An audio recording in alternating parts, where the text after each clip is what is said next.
It's Dr. Dan Diamond. It's Saturday morning, time for another episode of Hashtag Friendship Friday. I wanted to talk today about the first time that I came around the corner and came face to face with my own implicit bias, because I didn't see it coming.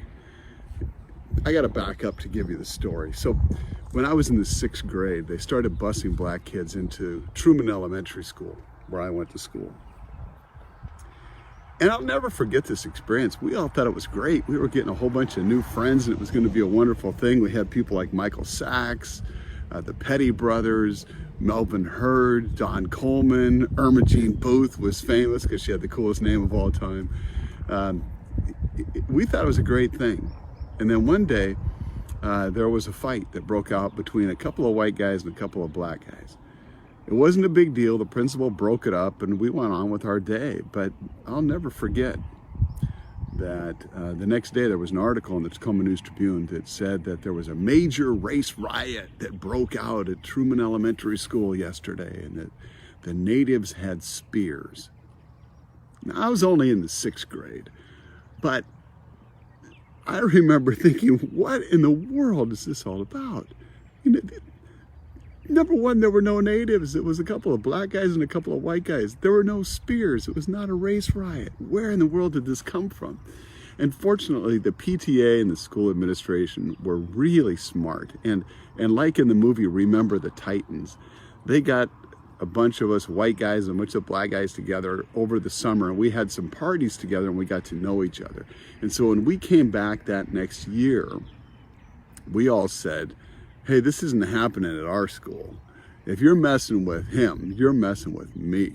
He's my brother, he's my friend. And it changed the dynamics of what happened at our school. Was there racism and bias still? Yeah, of course. But there were a group of us that were passionate about doing something about it. And if you fast forward a few years, I was engaged to my wife, Debbie, and I said, hey, I don't want to have an all-white family. I want to adopt a child of color. And so she said, yeah, sure, that sounds like a great experience. And we had 2 white boys, biological children, and then we adopted our daughter. And when we went through that process, it's quite a big deal to adopt a non-white kid, because they know that they've had problems with it in the past. For example, we had to take a special class on how to do black hair, because some of the white people were adopting black babies or biracial babies and then using Crisco in their hair. It's like, no, you can't do that. No, that's not going to work. So we took a class on how to do black skin care and how to do black hair care. I learned about ashy skin.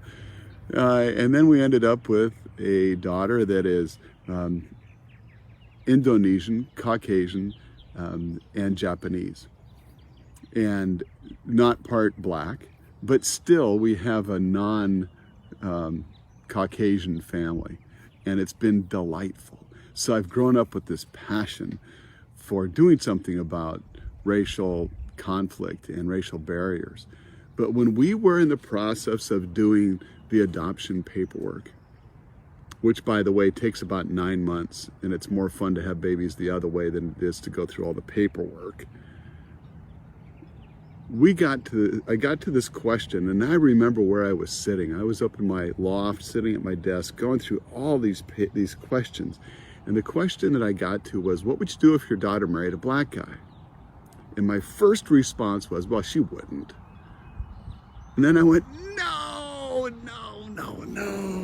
There it is. There it is. Staring me right in the face.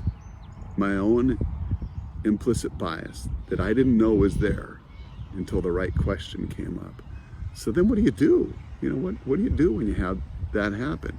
Well, my first response was, I was really angry with myself. I wanted to throw up. I was so upset.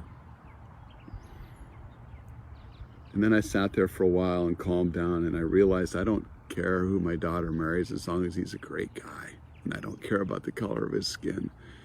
In fact, if there's some diversity in the family, we just get better food at the holidays. You know, it's like,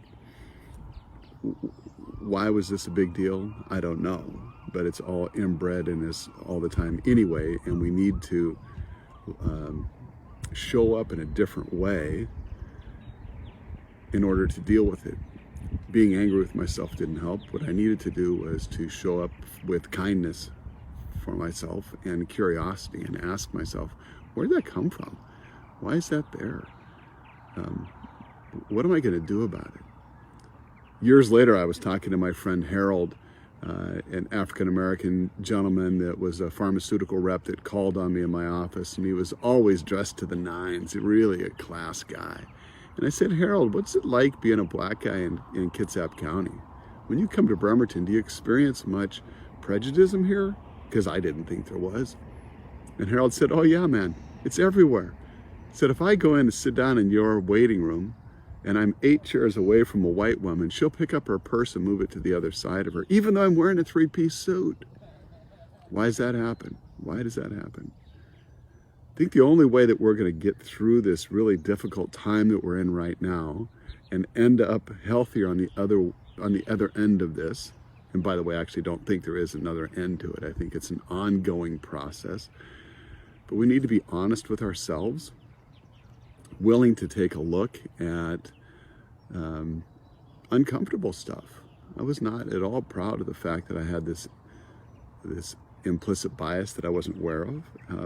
But we're not going to make progress until we're willing to say, I want to take a look, and I want to sit with people that are different than me and say to them, my heart's desire is to break down these barriers, but I know that I have some of my own that I'm not even aware of, and I need your help for me to see them.